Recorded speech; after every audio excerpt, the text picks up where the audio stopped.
আপনি সব কিছু করছেন, তারপরেও কি অবহেলিত বোধ করেন?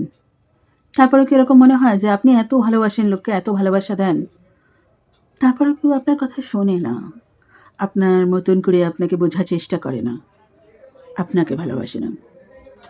যদি এটা আপনার মানসিক যন্ত্রণা হয়ে থাকে, কারণ এই সমস্ত জিনিসগুলো মানসিক যন্ত্রণা তৈরি করে, যদি এটা আপনার মানসিক যন্ত্রণা হয়ে থাকে, তাহলে ধীরে ধীরে অবহেলা, এই না পাওয়া, এইগুলো আপনার মনে একটা যন্ত্রণা, এবং সেখান থেকে ধীরে ধীরে আপনার মনে একটা স্ট্রেস এবং ডিপ্রেশন তৈরি করবে।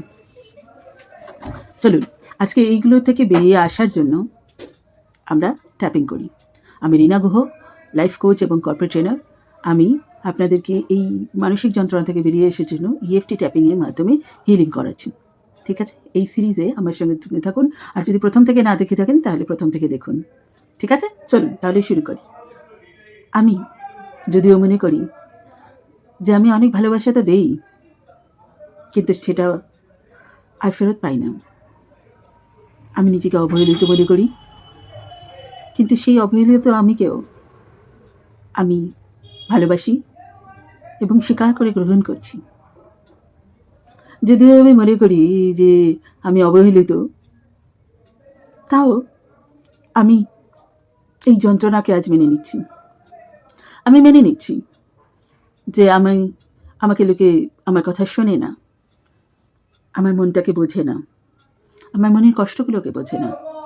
আমি এত কিছু করি, তারপরেও আমি লোকের মন পাই না।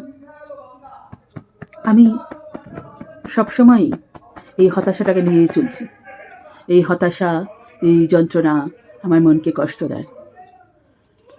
কিন্তু এই মনের যন্ত্রণাগুলোর থেকে আমি বুঝতে পারছি যে আমি যে ভালোবাসাটা অন্যের কাছ থেকে চাইছি, সে ভালোবাসাটা আমি নিজেও নিজেকে দিতে পারি। তাই আজ আমি স্বীকার করছি যে আমাকে সবচেয়ে বেশি ভালোবাসার দায়িত্ব আমার নিজের। তাই আমি প্রথমে নিজেকে গ্রহণ করছি এবং নিজেকে ভালোবাসার দায়িত্ব নিচ্ছি। আমি নিজেকে সবচেয়ে বেশি ভালো রাখার দায়িত্ব নিচ্ছি। হ্যাঁ, আজকে আমি নিজেকে ভালোবাসতে শুরু করছি, নিজেকে অফুরন্ত ভালোবাসায় ভরিয়ে দিতে পেরেছি।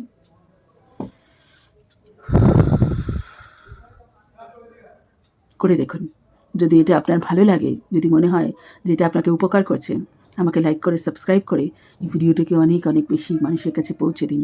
শেয়ার করুন তাদের সঙ্গে যাদের আপনারও মনে হয় যে এই ধরনের হিলিংয়ের প্রয়োজন আছে। হিলিংয়ের প্রয়োজন সবার আছে। করে দেখুন, কেমন লাগলো আমাকে জানাতে ভুলবেন না। নমস্কার।